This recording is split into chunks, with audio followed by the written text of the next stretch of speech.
Buenas tardes, mi nombre es Cristian Lorenzeño Cusme, estudiante de la carrera de Ingeniería Eléctrica de la Universidad Técnica de Manabí.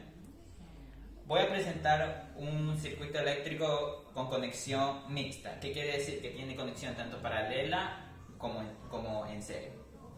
Primeramente, un circuito eléctrico es una interconexión de elementos eléctricos tanto como son receptores, conductores, interruptores, etc. Un circuito eléctrico puede estar de dos maneras conectado. También está una tercera, pero se distinguen dos tipos: conexión mixta, conexión serie y conexión paralela. La conexión serie es en la cual la corriente eléctrica solo tiene un solo camino. Por ejemplo, esto lo podemos ver en los focos de Navidad, ya que los focos de Navidad tienen varias, según su color, están conectados en serie. Las conexiones en serie también se produce que si uno de los receptores llega a estar dañado o no llega a funcionar correctamente, todos los receptores sufren el daño, es decir, se daña dicho circuito conectado a través de serie. Por ejemplo, lo podemos ver en los foquitos de Navidad, cogiendo el mismo ejemplo, que si uno de los foquitos de Navidad se llega a romper de los que están conectados, es decir, del mismo color, en manera de serie, toda la serie de ese foquito se va a dañar. Además, en las conexiones en serie, la corriente eléctrica se reparte.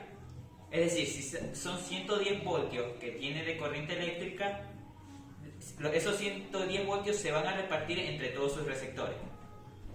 Entonces, si tenemos, supongamos, para 110 dos focos, ambos focos van a tener su mitad, es decir, 55.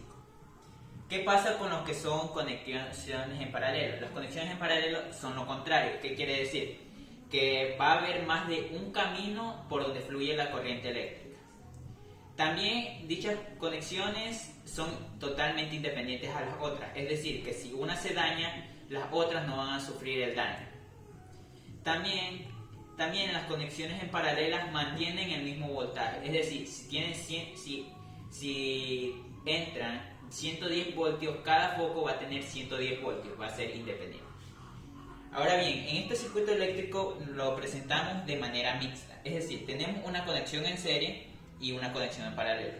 Como podemos notar, el primer ejemplo es esto, la conexión de cable. ¿Por qué? En la conexión en paralela existe un flujo constante eléctrico un flujo eléctrico constante, es decir, hay más de una trayectoria de camino. Y si desactivamos uno, el otro no se va a desactivar, por ejemplo. También se nota más intensidad en los paralelos que en los series, porque acá tienen el mismo voltaje, es decir, los 110 voltios conectados que tenemos a un toma corriente. ¿Qué pasa con los series? Aquí tenemos menos intensidad. ¿Por qué? Porque la electricidad se divide. Y si deshabilitamos uno, el otro se va a deshabilitar. Y si deshabilitamos también el de acá, el otro se va a deshabilitar, porque solo hay una trayectoria, un solo camino, no hay más. Bueno, este ha sido mi